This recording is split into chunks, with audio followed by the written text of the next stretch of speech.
Gjykata Supreme del mbi kushtetuesën, refuzon padin për shamin në shkolla. Vendimi i Gjykatës Supreme mbi mbulesën në shkolla ka ngjallë reagime të shumta në shoqërinë kosovare. Avokatja Nora Husjanović, e cila përmes rrjetit social Facebook ka reaguar me një shkrim të gjatë, ka thënë se do të vazhdojë ankesën edhe në gjykatën kushtetuese.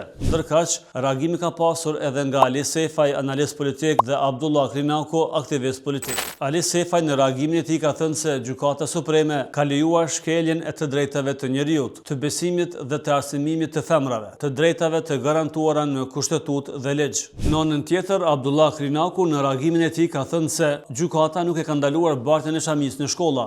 Ajo i ka dhënë të drejtë mashtit Ministrisë së Arsimit, Shkencës dhe Teknologjisë të nxjerrë, ndryshojë apo të hartojë udhëzime administrative sipas interesit publik. Në këtë rast, ministria mundet me ndryshu pa problem këtë udhëzim, ka thënë Krinako. Vendimi i Gjykatës Supreme për të refuzuar padin lidhur me ndalimin e shamive në shkollat publike është një akt që bie ndesh me frymën dhe nenet e kushtetutës dhe me vetë thelbin e të drejtave të njerëzit në Republikën e Kosovës. Ky akt gjykim në vend që të mbrojë dinjitetin, lirinë dhe barazinë, e ka legjitimuar shkeljen e tyre, duke vendosur një udhëzim administrativ mbi një garanci kushtetuese dhe ligjore. Në mënyrë të qartë dhe të padiskutueshme, neni 3 paragrafi 1 i ligjit numër 04L032 për arsimin parauniversitar përcakton: asnjë personi nuk guxon të mohohet e drejta për arsimim në asnjë nivel të sistemit arsimor parauniversitar në Republikën e Kosovës. Kjo dispozitë është e plotë dhe pa kushtëzuar. Ajo nuk përjashton askënd për shkak të bindjeve fetare, etnike, gjinore apo sociale. Dhe kur një vajzë ndalohet të hyjë në shkollë për shkak të mbulesës fetare, ajo nuk po përjashtohet vetëm nga klasa.